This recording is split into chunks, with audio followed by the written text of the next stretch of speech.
심지어 입고라는 관리들을 꼬셔서 바람피기도 하고 뭐 환관하고 궁녀가 사귀는 일도 많고. 근데 이건 걸리면 완전 죽는 거란 말이야. 궁녀면 왕의 여자잖아. 근데 왕의 여자를 건드려서 연애해? 걸리면 그냥 사형이야. 말 그대로 목숨 걸고 연애하는 거예요.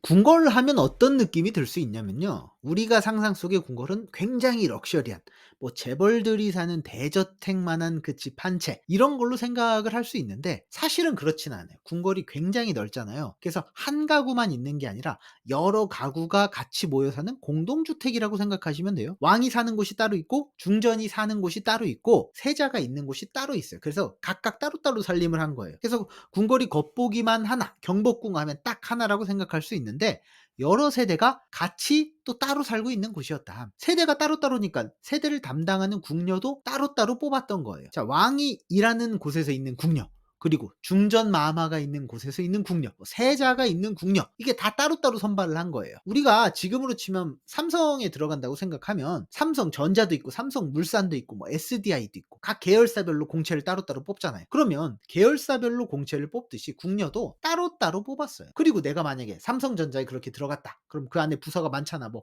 비서팀도 있고 인사팀도 있고 현장직도 있고. 궁녀도 마찬가지예요. 음식을 만드는 소주방도 있고 뭐 옷을 찢고 바느질 하는 데도 있고 그 업무별로 각각 뽑았다.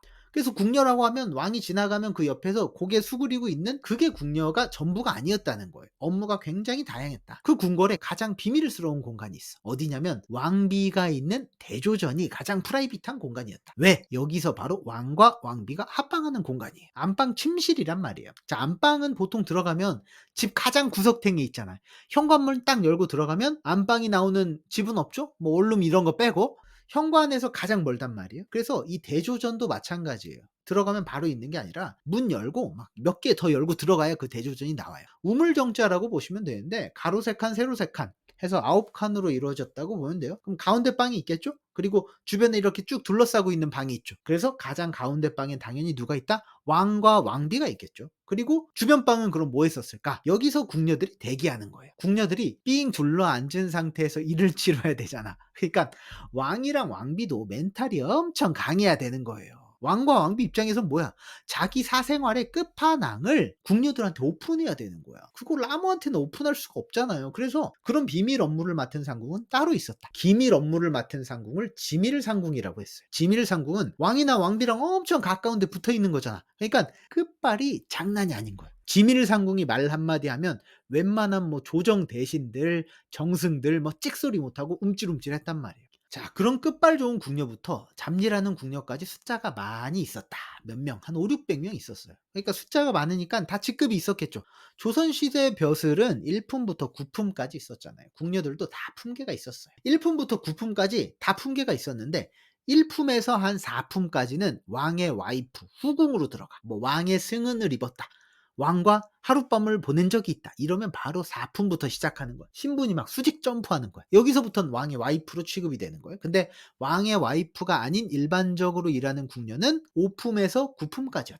그래서 왕의 와이프가 아니면 아무리 올라가서 상궁이 되어봤자 5품이 한계였다. 그럼 조선시대 궁녀는 어떻게 뽑았을까? 궁녀는 노비 출신도 있고 양민 출신도 있어요. 근데 신분에 따라서 묘하게 차이가 있단 말이에요. 자, 내가 만약 노비라고 생각을 해봐. 그러면 말 그대로 헬조선이에요. 노비로 사는데 삶이 뭐가 만족스럽냐고.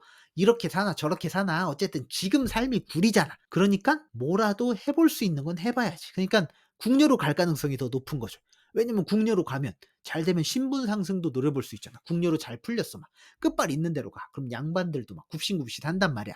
혹시 왕하고 잘 되면 뭐 정승들도 와서 나한테 굽신굽신할 거 아니야. 믿겨야 본전이잖아. 그러니까 이 짧은 인생 이러나 저러나 어차피 노비로 살 거 궁녀로 한번 가보자 하는 거예요. 근데 내가 노비가 아니라 원래 양민이야. 그러면 지금 생활이 딱히 나쁘지 않단 말이죠. 내가 엄청 부자도 아니고 양반도 아니지만 그냥 평범하게 살고 있단 말이야. 그러면 굳이 궁녀로 가고 싶지 않아. 왜? 궁녀는 자유가 1도 없잖아. 결혼도 못해. 가족도 못 만나. 뭐 궁녀로 혹시 잘 되면 인생 역전할 수는 있지. 뭐 가문의 영광이 될 수도 있고 뭐 왕이 후궁이 될 수도 있고. 근데 그럴 가능성이 너무 희박하잖아. 100명 중에 1명 될까 말까란 말이야. 난 지금 삶이 나쁘지 않은데 왜 굳이 그런 도박을 하냐고. 그래서 그런 일반 양민은 자기 딸을 궁녀로 안 보내려고 한 거야. 그래서 혹시 궁녀로 잘못 뽑혀갈까 봐 일찍 결혼시켜 버리기도 한 거야. 궁녀로 얼마나 어릴 때부터 선발했냐면요. 한 4 살, 5살 이런 완전 꼬꼬마 때부터 궁녀로 선발을 했다니까. 그럼 너무 어리잖아. 지금으로 치면 거의 아동학대 수준이. 나이 든 상궁들이 이렇게 꼬꼬마들을 이렇게 불러서 보고 손을 이렇게 봐요. 넌 손이 좀 거치네? 그럼 빨래방. 제일 노가다 하는 곳으로 끌려가는 거야. 그리고 손이 곱고 얜 좀 이뻐. 그러면 바느질방, 옷 만들어라. 빨래방보단 바느질방이 좀 낫겠죠. 아까 지밀궁녀 있었죠? 왕과 왕비가 거사를 치르는 걸 감시하는 비밀 부서. 자, 얘네들은 비밀 부서라서 끝발이 가장 좋아. 끝발 좋은 부서 잘 가면 나중에 그래도 떵떵거릴 수가 있잖아. 근데 어떤 부서에 갈지는 랜덤이다. 아무도 몰라. 누구는 잘못 걸려서 평생 빨래만 해야 될 수도 있고, 누구는 그래도 나름 끝발 좋게 나름 떵떵거릴 수가 있는 거야. 부서가 한번 정해지잖아요. 그러면 그게 평생 운명인 거예요. 위에서 결정되면 끝. 자, 그렇게 부서 배치가 일단 됐다. 그러면 10년 동안 시다발이만 하는 거야. 10년 동안 잡일하고 궁중에서 말 조심하라고 이거 교육받고 이렇게 10년 동안 죽어라 시다발이 하면서 잡일하면 구르면 초자에서 벗어나게 된다. 그리고 그렇게 30년 동안 구르면 상궁이 된다. 우리가 사극에서 보면 상궁하면 초록색 옷 입은 궁녀들 있잖아요. 왕이나 왕비를 뭐 가까이서 모시는 그런 상궁이 되는 거예요. 그래서 그런 사람들도 30년 구른 사람이기 때문에 궁궐 짬밥이 장난이 아닌 거예요. 그런데 그런 궁녀 생활을 30년 해도 할 수 없는 게 있어. 궁녀는 평생 결혼을 못 해. 자, 그래서 문제가 많이 발생하는 거야. 남녀 간에 만나는 게 자연스럽잖아. 근데 강제로 결혼을 못 하게 하면 부작용이 생겨요, 안 생겨요? 부작용이 많이 생기는 거야. 내 욕구를 해소해야 되는데 주변에 같은 여자들밖에 없어. 그럼 어떡해. 같은 궁녀들끼리, 같은 여자들끼리 자기들끼리 연애하는 거예요. 그래서 궁녀 사이에는 굉장히 동성애가 흔했다. 근데 자기들끼리 연애로 만족을 못 하잖아요. 그럼 어떻게? 남자를 어떻게든 찾는 거야. 심지어 입고라는 관리들을 꼬셔서 바람피기도 하고 뭐 환관하고 궁녀가 사귀는 일도 많고. 근데 이건 걸리면 완전 죽는 거란 말이야. 궁녀면 왕의 여자잖아. 근데 왕의 여자를 건드려서 연애? 걸리면 그냥 사형이야. 말 그대로 목숨 걸고 연애하는 거예요. 자, 이유는 워낙에 억눌려 있다 보니까. 틈만 나면 막 여기저기 인제 방출을 할 수밖에 없는 거죠. 물론 왕실에서도 이런 부작용을 잘 알고 있어. 사람인데 왜 몰라. 그래서 가뭄이나 홍수 같은 거 나면 궁녀를 궐 밖으로 내보내기도 했어요. 어린 여자들이 결혼도 못하고 와서 이렇게 "여자의 한이 서렸다. 그래서 하늘이 노해서 홍수가 나고 가뭄이 왔다." 그래서 궁녀를 궐 밖으로 보내는 경우도 있었다. 근데 문제는 그렇게 궁궐 밖으로 나와도 자유스러운 게 아니에요. 한 번 궁녀는 영원한 궁녀, 한 번 왕의 여자는 영원한 왕의 여잔 거야. 그래서 다른 남자와 결혼해서 정상적으로 살 수 있는 게 아니었다. 한 번 궁녀였던 여자와 같이 살면 곤장 100대 맞는 형벌이야. 곤장 100대 맞잖아. 그냥 죽을 때까지 맞는다고 보면 돼요. 궁 안에서도 과부, 궁 밖에서도 과부였다. 그러니까 궁녀의 한 가지 희망은 뭐예요? 왕만 보고 살 수밖에 없는 거예요. 왕의 눈에 들어서 야, 쟤 좀 괜찮은데? 나랑 좀 만나 볼래? 컴온 하면 장땡.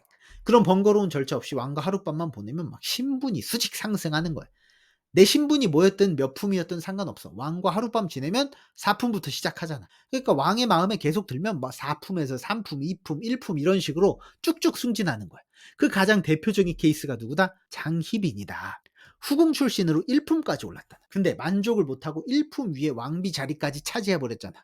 진짜 입지전적 인물이라니까요. 그러니깐 부작용이 있었다. 아래에서 위로 올라가려면 피라미드 모양이잖아요. 아래는 사람이 많고 위는 사람이 적고. 그러니까 내가 치고 올라가려면 어떻게 돼? 다른 후궁들을 막 다 밟고 올라가야 승진할 수 있는 거야. 그 룰 모델이 인제 장희빈이 된 거예요. 후궁부터 시작해서 다 치고 올라가서 왕비까지 쫓아냈잖아. 후궁들이 아무리 많아 봤자 왕비는 딱 한 명이었단 말이에요. 그러니까 후궁들끼리 서로 왕비가 되겠다고 막 권력 투쟁이 너무 심한 거야. 부작용이 너무 심하니깐 장희빈 사건 이후로 법이 만들어집니다.